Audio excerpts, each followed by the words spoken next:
Queria convidar nosso reverendo, o pastor Marcondes. Amém. Glória a Deus. Dá uma salva de palmas ao Senhor pela vida dele. Glória a Deus. Ele vai ministrar agora nos nossos corações. Eu queria que você estendesse a sua mão e intercedesse pela vida dele. Amém, Senhor. Obrigada, Espírito Santo. Obrigada.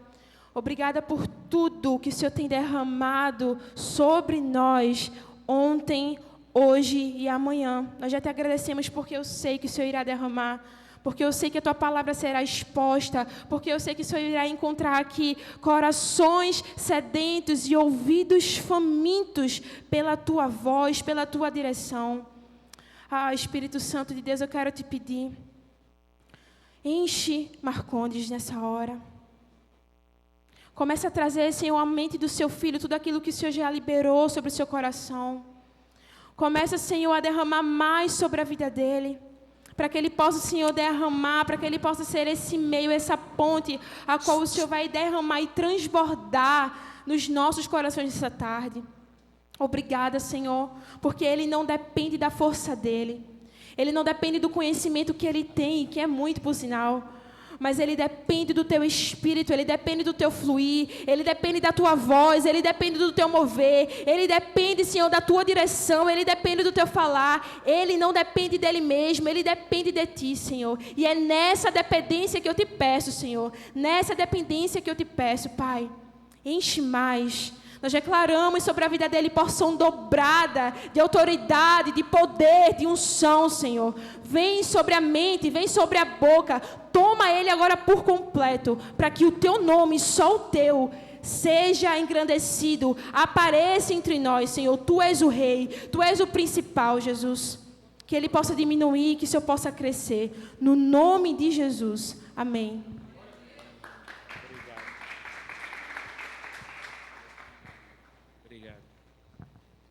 Boa tarde. Eu quero agradecer.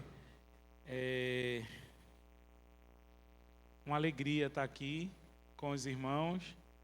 E quero agradecer ao pastor Tiago, que é o pastor dessa igreja, On Grace, e a pastora Rai também. Muito obrigado pelo convite, pela confiança.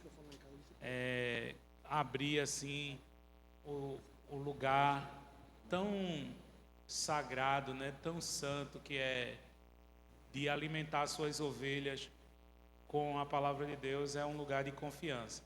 Também quero agradecer a João e a Gabriel, devem estar correndo por aí resolvendo alguma coisa, pelo carinho também, são os diáconos, né, da igreja, com a juventude e com os adolescentes. E vocês são muito legais. O bispo Ivan, ele recomendou muito vocês, você vai gostar muito. E, de fato, vocês são apaixonantes mesmo.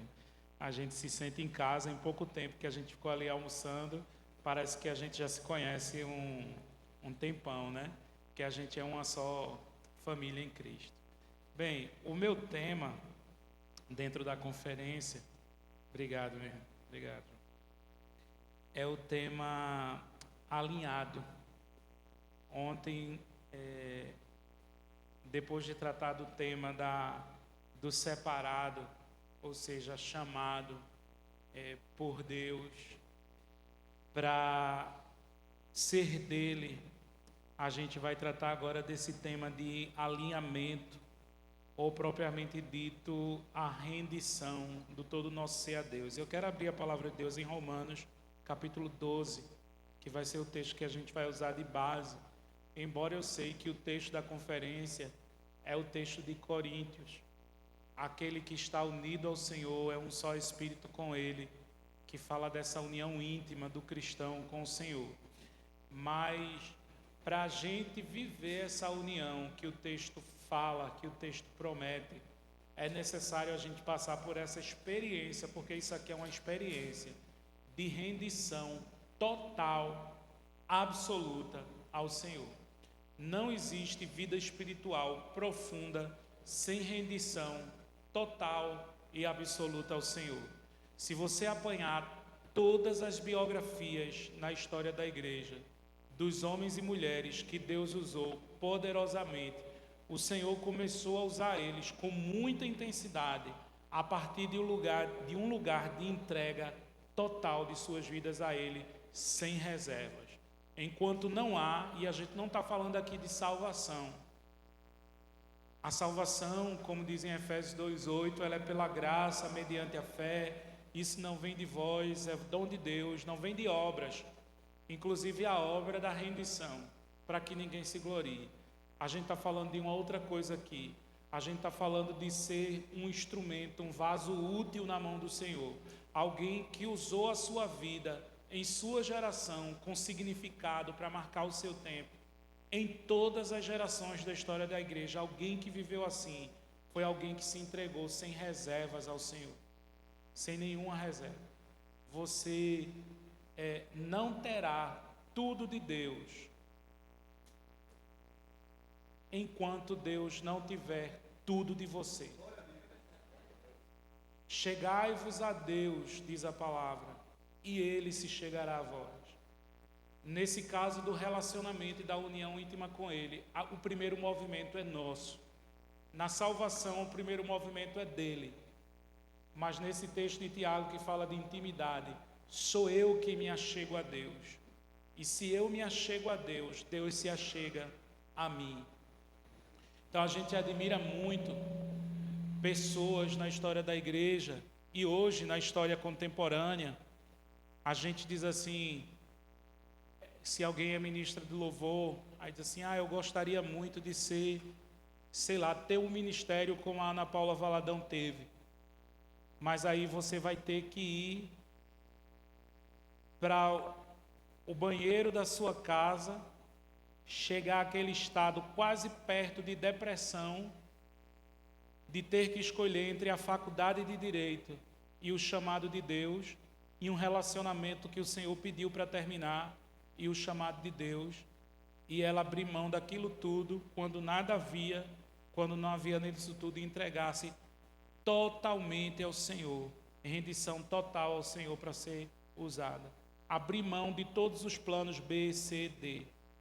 Eu queria ser como o Alessandro, mas você precisa ir para um lugar em que você tem que, no caso dele, abrir mão da sua faculdade ali de seguir dentro da carreira de publicidade e todas aquelas coisas e se dedicar de maneira integral ao Senhor naquele nível. A gente está falando de vocações de tempo integral, mas você vai descobrir a partir desse lugar de rendição qual é o lugar que o Senhor tem para você no corpo de Cristo.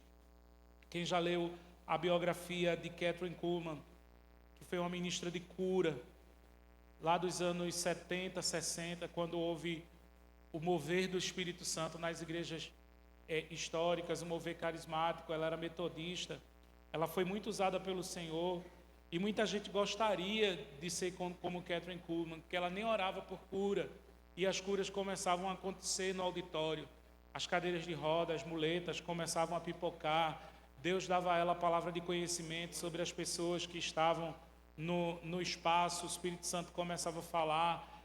Às vezes ela, como num banquete da Adonep, que é a Associação dos Homens de Negócios do Evangelho Pleno, era tanta gente querendo tocá-la, como as pessoas jogavam seus enfermos para a sombra de Pedro curar, ou os aventais e lenços de Paulo, que ela teve que entrar pela cozinha do hotel onde ela ia palestrar, e enquanto ela passava, mesmo os cozinheiros, as cozinheiras, sem saber quem ela era, começaram a cair no chão sob o poder de Deus. E a gente gostaria de ser alguém assim como Charles Finney, que quando entra numa fábrica e as meninas estão zombando dele, e ele só olha para elas, elas estavam querendo flertar com ele, zombando, e ele só olha para elas, e quando ele olha para elas, elas caem debaixo de convicção de pecado e arrependimento e começam a gritar da terrível presença de Deus. A gente fica desejando, quando lê essas histórias, ser como essas pessoas, mas a gente não quer o custo, o preço dessas coisas, porque há um custo nisso. Quando a gente fala de rendição na Bíblia, A gente fala muito da graça da salvação, mas não fala do custo do discipulado. Todas essas pessoas foram aquelas pessoas que encontraram a pérola de grande valor e elas venderam tudo que têm. Não foi alguma coisa, é tudo que tem para comprar essa pérola. Sem reservas, elas se renderam ao Senhor. E lembro que na biografia dela, ela conta, chorando, que ela lutou muito com Deus, porque ela era apaixonada por um homem, que esse homem não queria seguir o ministério, e que se ela seguisse com ele, ela perderia o ministério dela. E o Senhor estava chamando ela para aquele tempo, e já ia passar o tempo da oportunidade. E ela com muita dor no coração, porque era uma pessoa que ela amava muito, e ela lutou muito, resistiu à vontade de Deus. Ela colocou a cabeça na parede e começou a chorar, e desistiu de lutar com Deus. E é nessa desistência, rendição é o quê? É numa batalha quando você diz assim, eu me rendo, eu desisto, Deus, de lutar com você. Deus, não seja feita a minha vontade, seja feita a tua vontade na minha vida. Eu não quero mais bater cabeça contigo, eu não quero mais lutar contigo, eu me rendo. E rendição é isso, eu me alinho, eu me coloco no teu prumo, eu me coloco na tua vontade, eu me coloco na tua direção, eu me coloco debaixo da tua vontade, Deus, seja ela qual for. E até agora eu falei de ministérios extraordinários, né? Mas a gente também precisa estar aberto para quando a gente gostaria de ter um ministério extraordinário e Deus dizer assim, tu queres ir comigo para o deserto e ser ninguém? Tu queres trabalhar comigo no bastidores? Tu queres ir para o ostracismo? Tu tinhas um caminho de fama, de projeção, mas eu estou te chamando para a obscuridade para ficar só comigo. E você dizer, Senhor, seja feita a tua vontade. Eu me rendo, eu desisto do meu caminho, eu desisto do meu sucesso ministerial, porque eu não quero sucesso ministerial que não seja conforme a tua vontade. Eu só quero somente a tua vontade, para pastorear um povo ou um grupo, ou servir no anonimato, seja um ministério que o Senhor quiser que eu tenha, do tamanho que o Senhor quer que eu tenha. Eu quero ser fiel naquilo que o Senhor tem para mim. Mas para a gente chegar nesse lugar, a gente precisa de desistir das nossas vontades. A gente tem esse processo que Paulo descreve aqui no capítulo 12 de Romanos, a partir do versículo 1. Portanto, rogo-vos, pois, irmãos, pela compaixão de Deus, que apresenteis os vossos corpos em sacrifício vivo, santo e agradável a Deus, que é o vosso culto racional. Portanto, é a primeira palavrinha do versículo. Portanto, o quê? Depois de todas essas coisas que eu disse, do capítulo 1 de Romanos até o 11, tendo em vista todas essas coisas que eu disse, que vocês são pecadores, alienados da graça de Deus, é isso que ele vai dizer em Romanos 1, 2 e 3. Tendo sido encontrados pela graça de Deus e justificados pela fé, Romanos 5. E tendo sido justificados pela fé, convidados a andar em santidade, Romanos 6, 7 e 8, na vida do Espírito.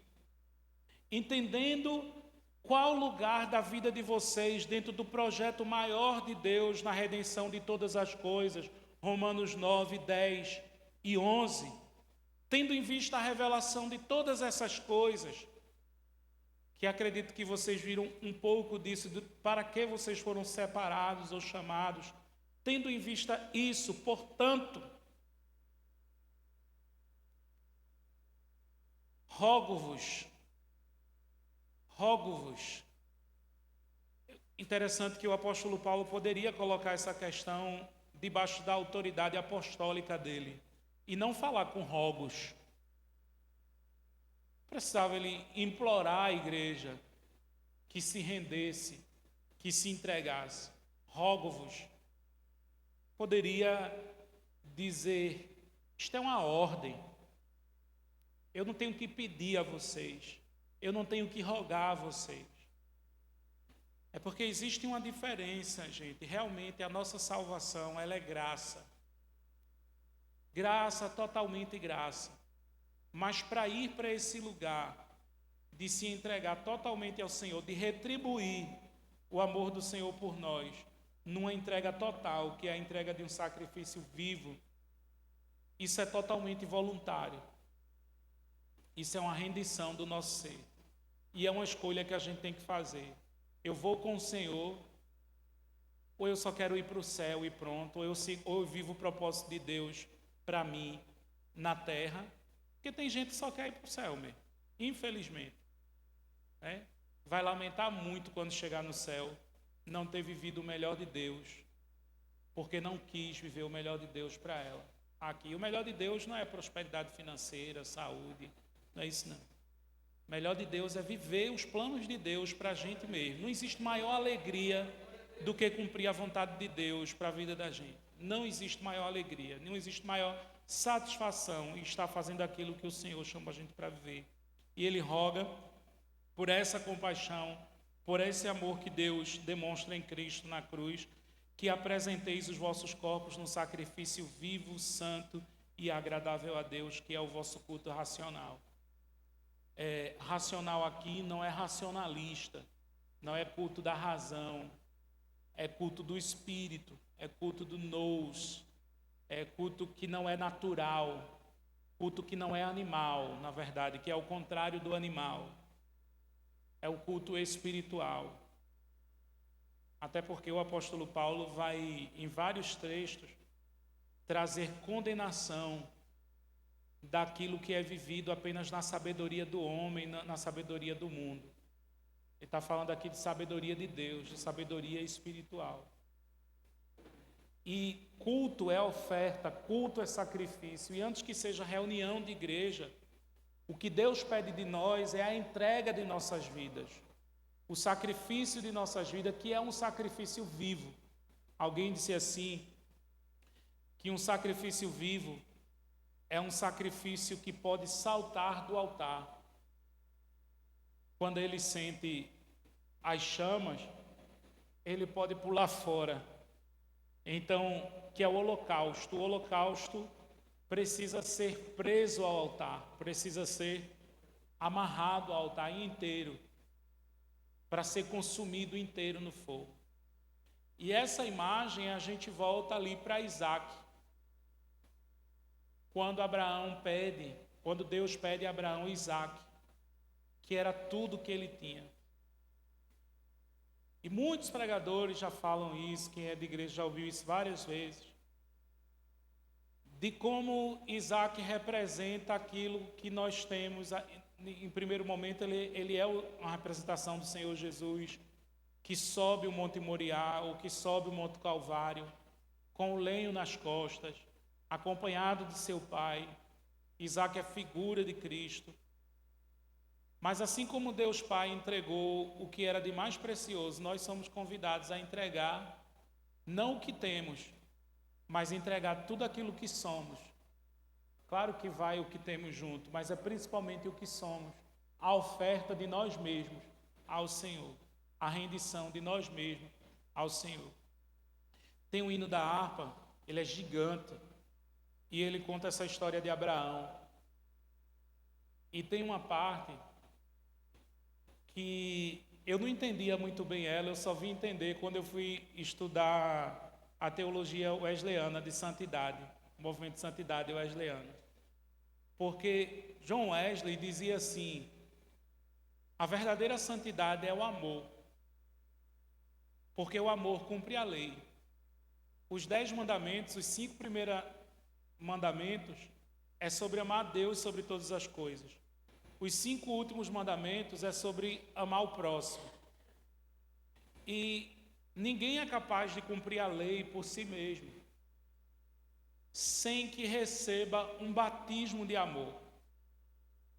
E aí Romanos 5 diz que o amor de Deus é derramado no nosso coração pelo Espírito Santo. E o amor é o vínculo da perfeição, o caminho da perfeição. Por isso que Wesley chamava isso de perfeição cristã, que não significava não ter erro, mas significa perfeito é alguém maduro. A maturidade vem quando você é imerso no amor de Deus, é mergulhado no amor de Deus, que é o Espírito Santo. Deus é amor.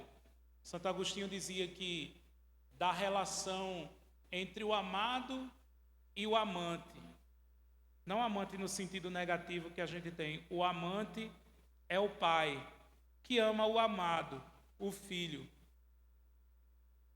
O pai ama o filho que é amado, e dessa relação entre o amante e o amado está o amor, que é o Espírito Santo.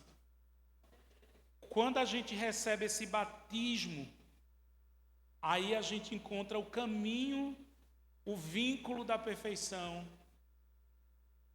que é andar em santidade.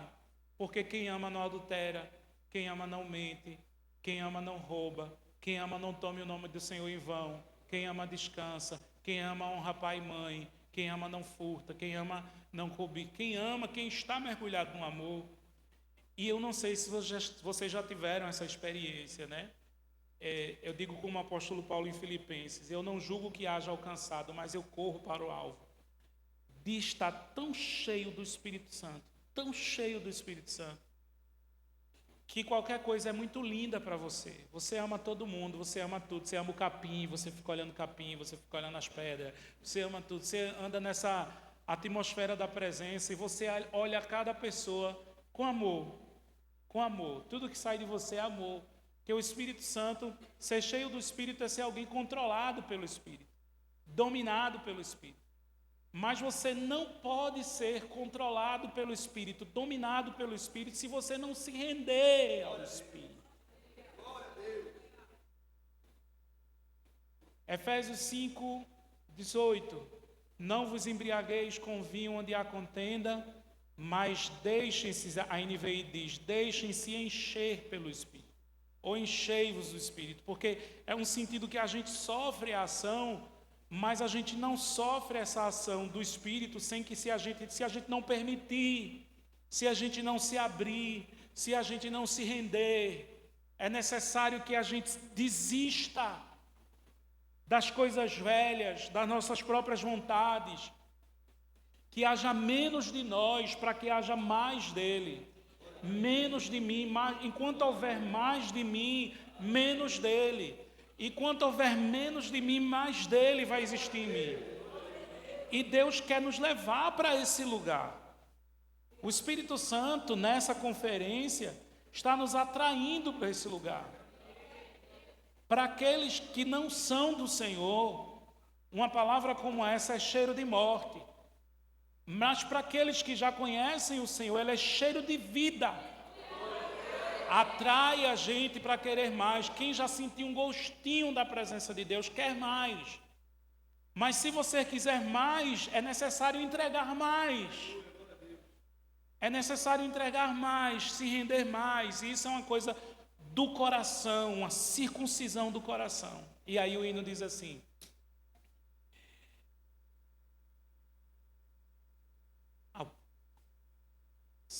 não lembro se é ao pé do monte do supremo sacrifício, profunda dúvida entrou em Abraão. Irei perder da minha vida o benefício, e triste começou a subir com lentidão, pois ia dar do coração a esperança, no seu outono, um sacrifício de uma flor.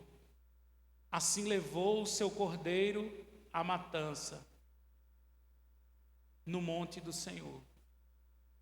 Aí ele diz assim, ele conclui no hino, que assim como foi com Abraão, e só teremos a perfeita santidade depois que formos para o monte do Senhor. Só teremos a perfeita santidade depois que a gente for entregar o nosso tudo, a nossa promessa, o nosso Isaac. Quando esse corte passar no nosso coração, quando essa navalha divina passar no nosso coração, aí a gente vai entender o que é perfeita santidade. Eu repito, gente, Já li muitas biografias de 11 mulheres de Deus na história da igreja. Ninguém que conheceu Deus profundamente conheceu sem ter passado por um Peniel, por um vale de Jaboque, sem ter se entregado totalmente ao Senhor. E ninguém passa por esse encontro com Deus sem sair mancando, se não, o Senhor deixa uma marca em você. Essa história de ser marcado por Deus, como Abraão foi, como Jacó foi. Todos os homens e mulheres de Deus passaram por esse lugar. Ou você é, ou você não é. É um dia de alinhamento. Ou você está, ou você não está. Eu não quero um pouquinho de você, eu quero tudo de você. Eu quero uma entrega total de você. Eu quero que você se renda. Uma vez na universidade, eu fui fazer um trabalho com um grupo muçulmano, um grupo islâmico. Eu estudava antropologia na Federal, ciências sociais, era antropologia. E eles tinham uma reunião de oração, onde eles ficavam lá, Ixalá, lá, focando Alá. E era um grupo sufi. E na mesa, quando a gente ia comer, depois do rito lá de oração, a gente ia comer na mesa. O sheik, que é o líder lá, eu acho que isso é da cultura oriental, porque a gente vê que Jesus ensinava assim, na mesa. Ensinava na mesa. Ele não ensina com púlpito, como a gente faz, não. É uma mesa grande, os discípulos ficam sentados, e aí, não tem os catecismos de antigamente, tanto da Igreja Católica como presbiteriana, eles não têm perguntas e respostas, sendo que é espontâneo. Os discípulos fazem perguntas e o mestre responde. E o ensino é todo feito com perguntas e respostas sobre as questões da vida e tal daquela semana. E ali vai todo mundo comendo, e enquanto comem, ele ensina. Ele ensina, vai ensinando. No final ele faz uma coisa que eu acho que é da cultura também, que é meio nojentinho para a gente. Ele pega um pedaço de pão, limpa o prato de todo mundo e come o que sobrou de resto de todo mundo, que não pode sobrar nada. Então vai tudo para o mestre. Aí o mestre vai ficando, né? E teve uma hora que ele percebeu que eu estava triste, porque quando eu tinha entrado na universidade, apesar de ter todas as experiências com Deus, e o Senhor guardou a minha fé não foi tocada, eu tive muita crise, né? Os professores passaram logo para ler o Anticristo de Nietzsche, que confrontava muito o apóstolo Paulo, e outros livros, né? Assim Falou Zaratustra, que falava da morte de Deus. E Nietzsche conhecia muito a Bíblia, e aí que me chocava muito mais, assim, com muitas referências bíblicas e tal. Só que eu tinha experiência pessoal com Deus, minha razão não alcançava, mas a obra do Espírito Santo de Deus em mim era muito forte. Ela guardou o alinhamento da razão com o que eu sabia ser verdadeiro. Eu não entendia que era verdadeiro, mas o meu espírito sabia que era verdade. E a crise ela vem quando há uma dissonância cognitiva entre o nosso conhecimento espiritual e o nosso conhecimento racional. E aí a gente fica meio confuso. E se a gente aprende a esperar, Deus traz o alinhamento da mente e o espírito. A alma e o espírito são alinhadas. Você tem uma certeza no espírito, mas na alma você está confuso. E eu estava triste. E não é que o caba, que não era crente, discerniu isso. Ele olhou para mim e fez assim: você está triste? Aí eu disse: estou. Ele fez: por que você não se entrega totalmente a Jesus? Porque ele sabia que eu era cristão. Porque tristeza vem de um coração dividido. Um coração dividido é um coração triste. Um coração unido ao Senhor, totalmente do Senhor, entregue ao Senhor, é um coração alegre, é um coração feliz. E eu fiquei pensando naquilo, porque diz assim: nós muçulmanos nos entregamos de maneira radical àquilo que cremos. Se você é um cristão, ele não queria me converter ao islamismo, ele se entrega de maneira radical a Jesus. E não é isso, irmãos. Quem nasceu de novo, quem foi regenerado e não se entrega totalmente ao Senhor, não é a pessoa mais infeliz, porque não consegue ir para o mundo, porque já nasceu de novo. Aí não se encaixa no mundo. Se for para o mundo, vai fazer violência à nova natureza. Não consegue ser feliz no mundo. Mas também não se entrega totalmente a Deus, aí não é feliz, porque não se entrega totalmente a Deus. Fica tentando viver um cristianismo medíocre, infeliz. E a felicidade está nessa entrega total ao Senhor. Nessa rendição total, Senhor. Eu me rendo, Senhor. Eu me rendo, Senhor. Eu me rendo, eu me ofereço a Ti como um sacrifício vivo, santo, agradável a Ti. Eu me uno à oferta do Senhor Jesus, que me torna aceitável ao Pai. O único sacrifício que nos faz favorável ao Pai é o sacrifício de Jesus na cruz.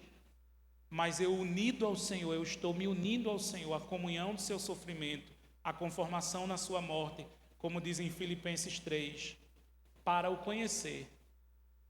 Paulo já conhecia Jesus quando escreveu Filipenses 3. O que é que ele quer dizer para o conhecer? E a comunhão dos seus sofrimentos, conformando-me com ele na sua morte e o poder da sua ressurreição. Ele já conhecia o Senhor.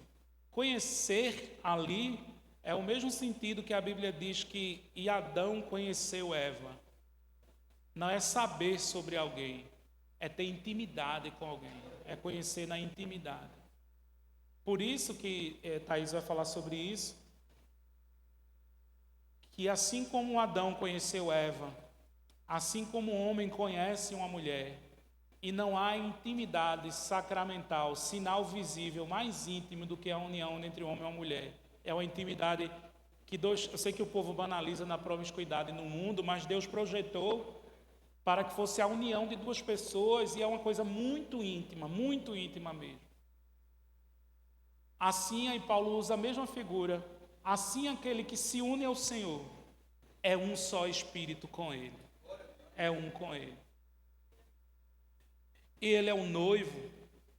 E assim como nós homens temos muita dificuldade com essa alegoria, as mulheres é muito mais fácil compreender essa alegoria. Tem coisas do espiritual que para as mulheres é mais fácil de compreender. Mas isso não significa que a gente, homem, não é chamado à compreensão dessas coisas. Por exemplo, intercessão, dores de parto. Mesmo para quem não é mãe, essa figura, essa linguagem que Paulo usa da intercessão, como gerar, como interceder, gemer, para a mulher é muito mais fácil. Mas só que isso está escrito para homem e para mulher. A gente é chamado para intercessão, para gerar. Da mesma forma, quando Paulo fala essa linguagem do homem ser unido à sua mulher, e de que a gente é unido a Cristo, um só Espírito com Ele, na intimidade do homem e da mulher, a mulher se rende ao masculino, o feminino se rende ao masculino, e é possuída pelo masculino. O crente, ele tem esse lugar espiritualmente de rendição ao noivo, de entrega ao noivo, para que ele lhe possua, para que ele lhe domine, para que ele lhe controle. E para a gente, homem, isso é muito... Por quê? Eu sei que também existem mulheres que querem controlar tudo, né? Que querem controlar tudo, querem conduzir a dança, querem controlar todas as coisas, que também tem essa dificuldade. Mas no masculino, isso ainda é muito mais difícil, abrir mão do controle, para que o Senhor controle. E não existe vida espiritual profunda sem entregar o controle ao Espírito Santo e deixar que Ele conduza a dança, e deixar que Ele domine, e deixar que Ele dirija. E aí a figura masculina porque no campo natural, para a gente não misturar as coisas, né? Porque, por favor, não confundam as coisas. Porque quando Jesus falou para Nicodemos de que era para ele nascer de novo, ele confundiu. A mente natural não entende as coisas do Espírito. Ele confundiu, disse: eu vou voltar para o ventre da minha mãe. Jesus, paciência, né? Eu não estou falando disso. Quando a gente está falando dessa união, né, alguém com a mente muito literal, sei lá, algum grau de neurodivergência, né, pode entender esse negócio muito literal. Não estou falando ao pé da letra. São coisas espirituais. Isso são metáforas dessas coisas espirituais. nas coisas espirituais, a gente é noiva, a gente precisa se render, a gente precisa se deixar conduzir, a gente precisa se deixar dirigir, a gente precisa ser receptivo ao Senhor, a gente precisa se deixar ser amado pelo Senhor, ser conduzido pelo Senhor, dirigido. E para quem quer ter controle sobre tudo, isso é muito difícil. No natural, Deus disse ao homem: dominai, subjugai, dominai a terra. E no natural é isso mesmo, é o nosso papel, porque a gente é o sacramento visível de Jesus, de Deus o Pai. O homem é o cabeça da mulher. A gente é essa representação no natural da autoridade divina. Então a gente foi chamado para dominar, para subjugar, para controlar, para organizar, para planejar e tudo. Mas no relacionamento com Deus, a gente não está em domínio. A gente não é a cabeça. A gente não é o controlador. O dominador, a cabeça, o controlador é o Senhor. Se a gente não separar essas coisas, por exemplo, como líder de igreja, a gente fica querendo achar que a gente é o cabeça da igreja. Mas o cabeça da igreja é Jesus. Aí a gente fica querendo dominar tudo e não confia na obra do Espírito Santo nos outros.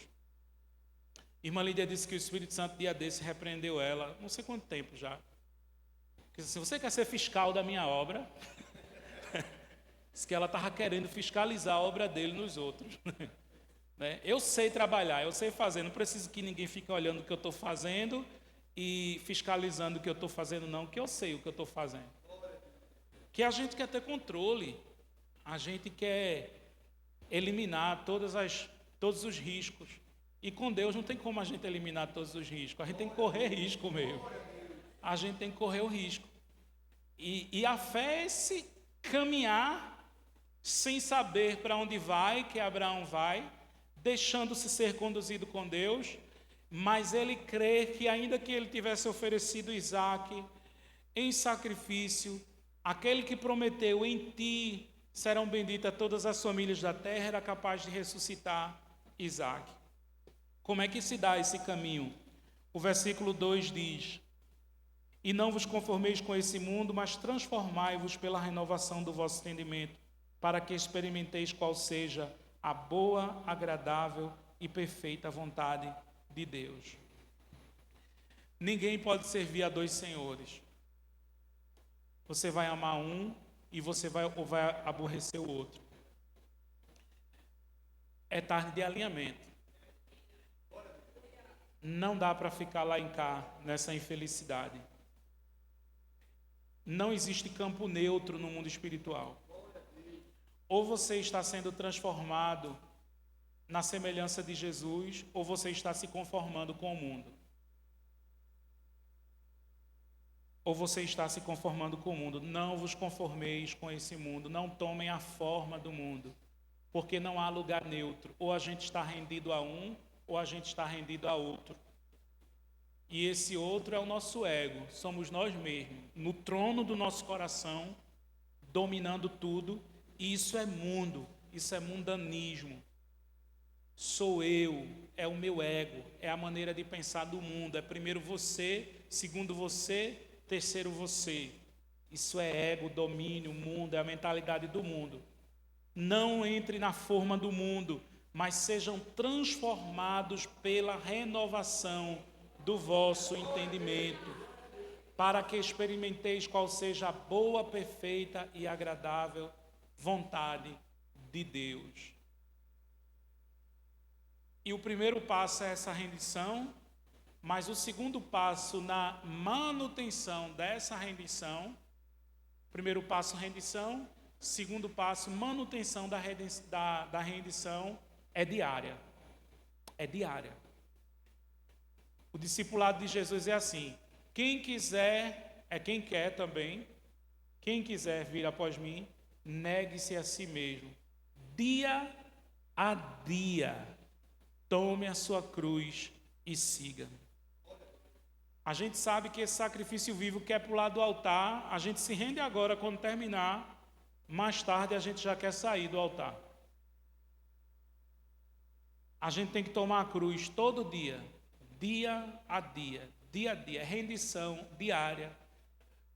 E eu vou dizer ainda mais, é rendição momento após momento. Porque a vida no Espírito é momento após momento. Então é momento após momento. Rendido.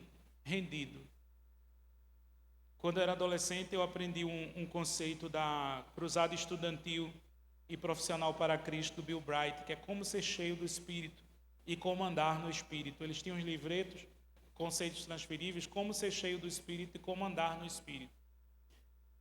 E ele falava dessa vida que é sob o controle do Espírito, sob o domínio do Espírito, que começa com a rendição, começa a se render inteiramente ao Senhor. Estou lendo um livro muito mais antigo que o Dr. Bright, do século XIX, Andrew Murray, Renúncia Absoluta, ou Rendição Absoluta. E ele trata dessa mesma coisa, a gente se entrega totalmente ao Senhor, mas só que a gente sai de uma reunião como essa, Senhor, a gente ministra, ora, se rende, aí a gente sai de um lugar como esse, e aí alguém começa a falar mal de alguém para a gente. E a gente vai e entra e fala mal. Aí o Espírito já perdeu o controle de uma área da nossa vida. Uma área da nossa vida a gente pá. Aí depois a gente diz uma mentira para melhorar a imagem da gente, sei que. Aí o Espírito, outra área da nossa vida foi. E aí a gente vai caminhando e a gente vai sentindo que essas áreas da nossa vida foram aquilo que Paulo diz, não apagueis o Espírito, não resistais o Espírito. O Espírito vai diminuindo a sua influência sobre nós por causa das nossas transgressões voluntárias e deliberadas. Isso aí não são acidentes e quedas acidentais, circunstanciais, quando você é pego de surpresa e o seu temperamento explode ou coisas do tipo, são pecados não planejados, não esperados. Estou falando de coisas deliberadas, voluntárias, quando isso acontece. E o Dr. Bill Bright ensinava um conceito que ele chamava de respiração espiritual. Ele dizia assim, quando você pecar, não espere o final de semana, quando chegar o momento da confissão na igreja, o culto, para você confessar o seu pecado. Peça perdão na hora que você pecou. Assim que o Espírito Santo mostrar que você pecou, peça perdão na hora. Aí você diz, você exala o pecado pela confissão. O que é confessar? Se confessarmos os nossos pecados, Ele é fiel e justo para nos perdoar. 1 João 1,9. Confessar é admitir que você errou. Senhor, eu pequei. Eu menti. Eu errei. Você pede perdão ao Senhor. Senhor, me perdoa. Tua palavra diz que o Senhor é fiel e justo para perdoar. E aí ele diz assim, quando você exala o pecado, você inala em seguida o amor e o perdão de Deus. Senhor, eu recebo o teu perdão que Jesus comprou na cruz por mim. Eu recebo o teu amor. E aí ele diz, e você segue na vida no Espírito. Porque não é sobre nunca pecar. É sobre ser rápido em se arrepender. Ser rápido em se quebrantar. E aí ele diz, você vai perceber que o espaço de tempo, à medida que você se rende, o número de quedas pontuais vão se tornando cada vez menores. Porque o Espírito vai aumentando o domínio sobre você. E se o Espírito tem domínio sobre você, o pecado já não terá domínio sobre vós. Você começa a viver no Espírito, nessa vida no Espírito. E aí você começa a ser transformado pela renovação da sua mente. Você vai se tornando a semelhança do Senhor Jesus e você conhece a boa, perfeita e agradável vontade de Deus. Não a vontade permissiva de Deus. Não a vontade soberana de Deus que não cai uma folha sem o consentimento dele, mas a conformação com a boa, perfeita e agradável vontade de Deus. E então você está pronto para servir a Jesus no lugar que Ele te coloca. E Paulo vai desenvolver todas as questões sobre dons espirituais. Qual é o lugar que Deus te quer? Liderando, servindo, ensinando, administrando. Na igreja local aqui, onde é que Deus te quer? Você nunca vai saber qual é a boa, perfeita e agradável de Deus, se você não se oferecer antes como um sacrifício vivo, santo e agradável a Deus, e dizer: Senhor, não importa, onde tu quiseres, eu quero, o que tu queres eu quero para a minha vida. Vamos orar? Vamos orar pedindo ao Senhor essa rendição, essa entrega. Eu vou dizer uma coisa a você, que o Andrew Murray, ele fala aqui, que me ajudou muito. Se você não consegue se render, porque tem gente que tem medo de se render. Tinha um homem que ele foi no altar, num culto de missões, e ele achou que o Espírito Santo estava chamando ele para a China. Ele disse: não, Deus, para a China não, meu Deus do céu, não quero ir para a China não. Ele saiu correndo, se levantou do altar e foi embora, né? Para a China não, tal. E esse homem não conseguia dormir, perdeu o sono, lutando com Deus. Perdeu o sono, não conseguia se recuperar, pensando que Deus queria que ele fosse para a China, e chorando, agoniado. Até que ele, cansado, infeliz, essa infelicidade de quem tem um coração dividido, ele se ajoelhou e disse: tá bom, Deus, se tu queres, eu vou para a China. Aí Deus disse assim: quem disse a você que eu lhe chamei para a China? Tudo que eu quero de você é um coração rendido para onde eu quiser que você vá. Seja ficar, seja ir, para onde quiser. E a gente tem esse medo, e o Murray ele vai dizer assim: se você não quer se render, ore assim: Senhor, se você não consegue se render, ore assim: Senhor, eu quero querer me render. Faça a oração, dá a oração. Senhor, eu quero querer me render, ou faz-me querer me render a Ti. E o Espírito Santo vai ver a sinceridade do teu coração e vai realizar esse milagre da entrega total. Feche seus olhos e enche os nossos Espere. corações. Espere pelo Espírito. Qual área da sua vida que você resiste em entregar ao Senhor?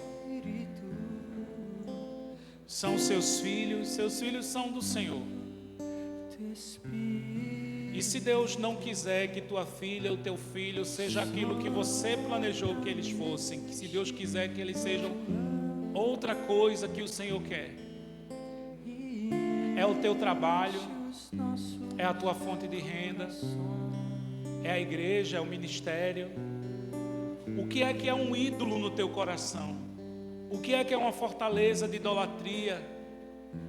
Que não é, que está aí no lugar onde somente Deus deveria estar, amado acima de todas as coisas.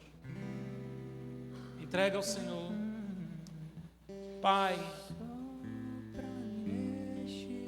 toma o nosso coração, arrebata o nosso coração com o teu olhar. Nós nos rendemos a Ti, nos abrimos a Ti, nos submetemos a Ti. Nós queremos conhecer, Senhor, profundamente o Senhor, não de ouvir falar, mas de experiência profunda contigo. Leva-nos a esse lugar de compreensão daquilo que o apóstolo Paulo quis dizer: aquele que está unido ao Senhor é um só espírito com Ele. Eu e o Senhor somos um. Ele é a minha cabeça, eu sou o seu corpo. Eu sou a extensão de Jesus na terra. De tal maneira que vivo não mais eu, Cristo vive em mim. Cristo olha através de mim, Cristo abraça através de mim, Cristo fala através de mim, Cristo ouve através de mim, porque já não há mais Marcondes, já não há mais Tiago, já não há mais João, já não há mais Gabriel, já não há mais nenhum de nós, mas Cristo quem vive, porque já morremos e a vida que vivemos na carne, levamos para a cruz, vivemos pela fé no Filho de Deus, que nos amou e nos entregou por nós.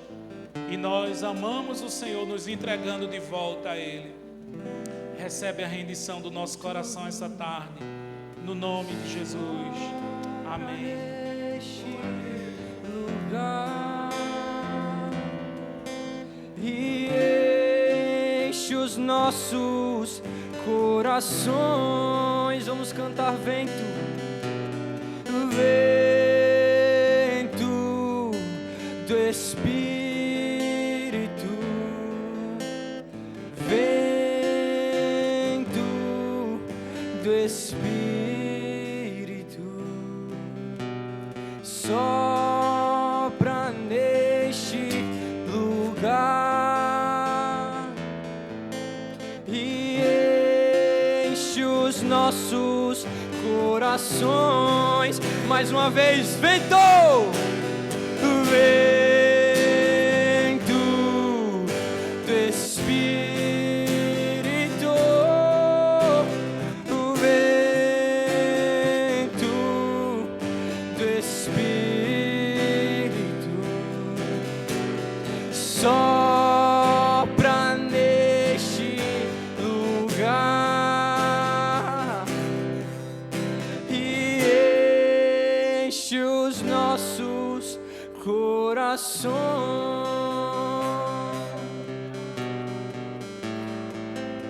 Sim, vento do Espírito, toma o governo de toda a nossa vida. Nós rendemos tudo